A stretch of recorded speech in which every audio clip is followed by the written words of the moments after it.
Estamos de volta e com o tema Como superar uma decepção amorosa, agora 11 horas 31 minutinhos. Olha, a decepção amorosa, né, Kátia, ela traz culpa, mágoa e até medo de se relacionar outra vez. Será que há uma saída menos sofrida? A gente vai saber disso agora no bloco com a psicóloga Kátia Beal, mas antes eu tenho uma outra história também, uma história longa de um homem de 51 anos. A Kátia já leu, gente, a história dele e eu vou tentar resumir aqui para vocês entenderem. Ele se casou 5 vezes, agora tem 4 grandes amigas desse relacionamento. No último ele se casou com uma moça de 28, tiveram um bebê e eles ficaram nesse ir e vir, né, da relação com muitas discussões, muitos erros, muitos acertos, né? E ele disse que ela tem um coração enorme, uma pessoa e tanto, mas sempre foi desorganizada, destrambelhada, acreditou que mudaria, mas ela não mudou. Os dois não estavam felizes, por isso se separaram, né? E diante dessa história, né, que chamou muito a nossa atenção, ele te pergunta, Kátia, isso é amor ou masoquismo? E depois disso tudo, a gente sente uma dor danada no peito que fica até doente? Fica doente mesmo, pode levar até uma depressão, né? Em alguns casos uma ansiedade muito grande também, difícil de controlar. Mas antes de responder se é amor ou se é masoquismo, se é obsessão, compulsão, como você falou, eu li a história, ele cita muito que ambos tinham um gênio difícil e que ela era muito desorganizada sob o ponto de vista dele e que ele já sabia disso antes de se casar com ela, né? Então, uma coisa que a gente tem que avaliar muito quando começa um relacionamento, é claro que nem todo relacionamento ele vai tão pra frente assim, vira um casamento e tal. Muitas vezes, no meio do caminho, a gente descobre que não era aquilo que eu queria. Mas eu preciso realmente verificar algumas características que o outro tem antes de me envolver mais com essa pessoa. Se para ele uma coisa importante é ser organizado, né? Ela era muito desorganizada, então isso já era uma coisa que para ele era importante. Então é óbvio que em algum momento dessa relação no futuro ia causar problema. Ele fala também aí que ele já não estava gostando de acompanhá-la nas coisas que ela gosta de fazer, né? Ir ao shopping e tal. É uma outra coisa também que a gente tem que avaliar. Será que eu estou disposta a me envolver com essa pessoa? Ele gosta muito de pescar todo final de semana. Será que eu gosto de pescar ou eu sou uma pessoa mais urbana que realmente gosta de ficar na cidade? Ou será que eu tenho desprendimento, né? Ou não tenho o ciúme de deixá-lo com que ele vá e que volte para mim depois, né? Então são coisas que temos que observar antes de se envolver. E aí, respondendo à pergunta, eu volto naquela questão. Muitas vezes não é nem uma coisa nem outra, nem amor, nem masoquismo, muitas vezes é tentar suprir uma necessidade, uma carência que eu tenho em mim mesmo e que eu procuro nos outros e não consigo resolver por mim mesmo. Pode ser uma questão de autoestima baixa, pode ser uma questão de exemplos mesmo na família, né? Uma pessoa, uma criança, um adolescente que vai crescendo, ouvindo sempre que toda mulher é assim, mulher não presta mesmo, mulher maltrata o homem, ou ao contrário, né? Homem não presta, homem é safado. Eu vou sempre encontrar pessoas que são assim na minha vida. Eu nunca vou conseguir encontrar outras pessoas porque eu cresci acreditando nisso. Então, tá bom, eu encontrei alguém assim, minha mãe sempre falava que era assim mesmo, minha avó, meu pai, então vai ser assim. Então eu acho que vai mais por aí, assim, essa questão de, será que às vezes eu não estou buscando tanto no outro aquilo que falta em mim e por isso não vai dando certo? Né? Porque o outro não é responsável por me fazer feliz, por trazer as coisas para o casamento. Eu sou responsável pela minha felicidade, pelo meu lado profissional, pelas minhas amizades e por estar bem. Se eu estou bem comigo mesmo, consequentemente eu vou ficar bem na relação com o outro também. É uma relação que você vê futuro? É difícil também, né, de É analisar difícil isso. Analisar simplesmente por um relato, né? Seria bacana se eu conhecesse a pessoa. É bom ele procurar terapia? Com certeza, porque pelo relato dele, ele parece que está bastante infeliz, né? Está sofrendo. Ele começa, né, Mônica, o relato dizendo, olha, vou começar desabafando, quer dizer, ele já começa buscando mesmo alguém que, olha, estou aqui, me escuta e me ajude. Né? Eu acho que seria bacana procurar uma terapia, procurar alguém para ajudar, né? E também tem outros caminhos, né? Acho que religião também ajuda bastante. Tem muitos outros caminhos, muitos grupos de apoio também que podem solucionar e diminuir esse sofrimento. A Isabel de Itaúna saiu de um relacionamento de um longo período e hoje, depois de 2 anos do término, ela não consegue olhar nos olhos dele, não aceita o fim do relacionamento, não sente aquela vontade de ligar, de saber como está, jogou todos os presentes que ele deu fora para não ficar relembrando, né? Sai com os amigos, vai à igreja, viaja, procura se relacionar com as outras pessoas, mas quando vê, as tentativas vão por água abaixo, as tentativas de superação. É como se aumentasse a esperança de tê-lo de volta, ela não sabe o que fazer. E às vezes prefere ficar em casa ao sair e encontrá-lo novamente. Olha o perigo disso também, né, Kátia? Você falou da depressão, da tristeza. Exatamente. Como eu falei, as decepções, elas, de qualquer forma, né, as amorosas, as no trabalho, provavelmente elas podem causar alguma coisa se a pessoa não conseguir lidar com aquilo. Por isso que eu falo que é importante realmente assim, você parar um tempo para refletir, para ver onde errou e para ver por quê, né, onde estão os pontos em que isso não deu certo e tentar seguir diferente.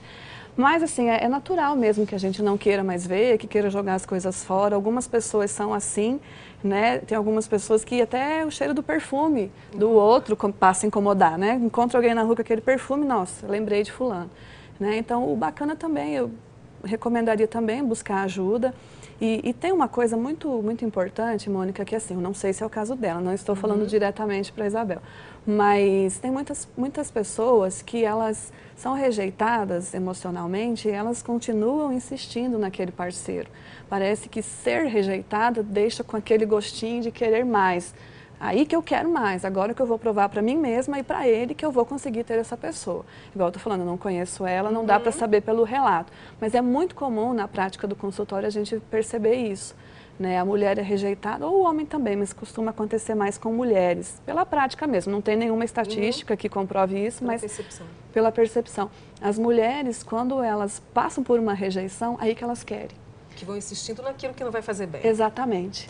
Eu queria que você passasse para a gente algumas dicas, né, até da gente lidar com essa dor, e aproveito a ler da Márcia Oliveira, como superar essa decepção muito forte, que todos nós estamos arriscados a passar por ela, né, Kátia? Você tem sua história, eu tenho a minha, enfim.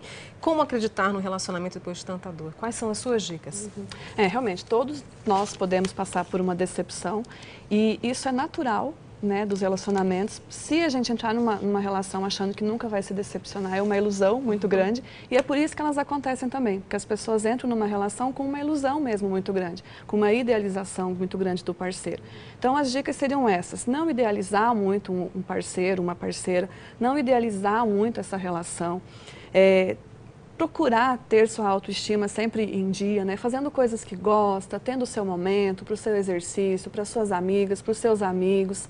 Tem algumas outras dicas que assim, quando eu encontro uma pessoa, quando eu começo a me envolver com ela, eu tenho que me perguntar, essa pessoa, como que ela é com a família? Ela mente? Se eu estou com ele e ele mente para a família dele, será que ele não vai mentir para mim também? Se ele mente para os amigos, se ele conta histórias, quer dizer, como que eu posso confiar em alguém que mente para os outros? Muito provavelmente irá mentir para mim também. Outra questão é assim, como que eu vou dizer agora? A pessoa, ela é uma boa amiga? Né? Ela é minha amiga? Ele é meu melhor amigo? Será que é uma pessoa que eu posso conviver, em que nos momentos que eu precisar ela vai estar comigo? Outra dica bacana é assim, nós temos química, né? Não falo em sexo propriamente dito, mas assim, nós conseguimos sentar e conversar ou nossas conversas são só por e-mail ou sempre com base na briga, sempre em tom rude com o outro, né? Então são algumas dicas para entrar em um relacionamento. E como superar, eu acho que eu volto naquela questão assim, esgotar mesmo o assunto, ter alguém de confiança para falar. Não se esconder. Saia de casa. E uma dica muito valiosa, Mônica, não entre em outro relacionamento tentando curar a ferida que o outro deixou. Isso só vai causar mais sofrimento para outra pessoa e para mim mesmo, porque de repente não é aquilo que eu busco. Para a gente pensar. Kátia Bial, psicóloga, obrigada por ter ajudado a gente aí em como superar essa decepção amorosa, tá? Bom fim de semana para você. Eu que agradeço, bom fim de semana a todos. Sem ela, o pãozinho fica sem graça. A manteiga ou a margarina sempre estão à mesa. Mas elas carregam muita gordura ruim e isso pode prejudicar o coração e a forma também. O bom é que tem um jeito de deixá-la mais saudável e o melhor, saborosa. As dicas são da nutricionista Mayná Garcia. A manteiga sempre está à mesa. É a combinação perfeita para o pãozinho, a torrada e o biscoito. Mas para não fazer mal à saúde, é preciso ir devagar. Primeiro seria interessante a gente diferenciar, né, a manteiga da margarina. A manteiga, ela é uma gordura mais natural, tá? Ela é fonte de gordura saturada, que é a gordura animal, que a gente conhece também aí, muito comumente falada. O excesso dessa gordura, ela tem seus malefícios para o organismo, principalmente uma sobrecarga cardíaca. Então, coração, né, a circulação, aí a gente vê principalmente no perfil de lipídios, de colesterol, triglicérides, vão se elevar assim que eu tiver um consumo exagerado, diário, né, frequente desse tipo de gordura. Agora, já a margarina, que todos, né, às vezes a gente tem aquela falsa ideia de que, não, então ela é uma gordura mais saudável, ou ainda existem as versões light com menos gordura, né? Se consumida também em exagero, ela vai fazer mal, e ela é um tipo de gordura que ela é uma gordura modificada. Então, o nosso organismo, ele entende a gordura da margarina como a gordura trans, que é aquela gordura que a gente vê principalmente dos produtos industrializados, né, da bolacha recheada, que faz tão mal ou até mais, né, quanto comparada com a gordura saturada. Muitas pessoas não abrem mão de comer a boa e velha manteiga no café da manhã, mesmo sabendo dos problemas que o consumo exagerado do produto pode causar. Mas existem alternativas mais saudáveis, como as manteigas melhoradas, que podem ser saboreadas com menos culpa. Nós temos algumas fontes, né, alternativas para essa gordura que a gente chama de gordura de qualidade, que seria a gordura do azeite, a gordura das castanhas, das sementes. Então aí hoje a gente tem, por exemplo, a própria manteiga clarificada, que é a gente retirar a água e algumas, né, as partes sólidas da manteiga, eu vou ter uma gordura mais pura, também ressaltando não consumir exagero. Eu também consigo fazer uma, né, uma manteiga, seria entre aspas, semelhante aí com o azeite, juntamente com as ervas, né? Preparo, só misturar o azeite com manjericão, orégano, um pouquinho de alho, pimenta e colocar na geladeira. Ela demora um pouquinho mais para conseguir aquela aparência, né? A estrutura sólida, mas eu também consigo como substituto da manteiga. E aí tenho também algumas manteigas que são extraídas, né? São feitas através de castanhas, sempre naquela consistência pastosa, até um pouco mais sólida, que são bons substitutos, alternativas para comer, com pãozinho, com bolacha, com biscoito. Uma outra opção é a ghee, uma manteiga muito usada na culinária indiana. É bem fácil de fazer. Pode ser feita em casa e leva cerca de 15 minutos. Você vai precisar de 500 gramas de manteiga sem sal, uma panela pequena, uma espátula, um coador de inox ou alumínio e gaze. Então nós vamos ligar a panela, lembrando que como nós vamos trabalhar, né, com gordura, com óleo, eu não posso utilizar um fogo muito alto, tem que ser um fogo baixo para que eu não queime a gordura. Então após ligar a panela eu já posso despejar aí a manteiga. Tá? Quando a manteiga estiver completamente derretida, retire a espuma branca que se formou com a ajuda de uma escumadeira ou uma colher grande. Então essa espuma branca que eu estou retirando, ela é a parte sólida da manteiga, que é aquela, né, proveniente do leite, pois a manteiga é derivada do leite, então eu estou retirando essa parte. Em seguida, passe pelo coador. Por fim, coe mais uma vez usando a gaze. Ao terminar, despeje a manteiga derretida em tigelas como esta e leve à geladeira por 4 horas. Então, 4 horas depois de ficar na geladeira, ela vai adquirir mais ou menos essa consistência, uma consistência pastosa, tá?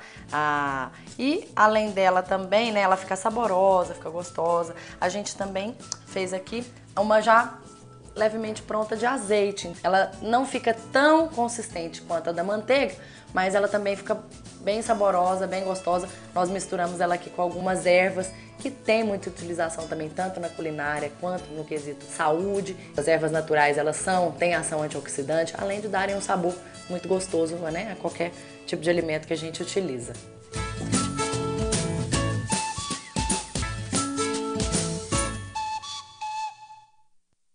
Só para reforçar a receita do azeite, é muito simples. Basta misturar o azeite com alecrim, manjericão, alho ou então outras ervas que você tem aí em casa, que você vai comprar no supermercado. Aí você mistura tudo, deixa na geladeira até ficar bem consistente, dá para usar aí na torradinha do dia a dia, né, para receber os amigos. E olha, gente, tem um sabor incrível, já experimentei, é muito bom, viu? Pode fazer em casa que é muito gostoso e é saudável também, né? Daqui a pouco, depois do intervalo, Nutri Cosméticos, as pílulas da beleza. Até que ponto que vale a pena a gente usar? A dermatologista Cíntia Cunha vai nos ajudar nessa tarefa. Eu volto já já, agora 11h45.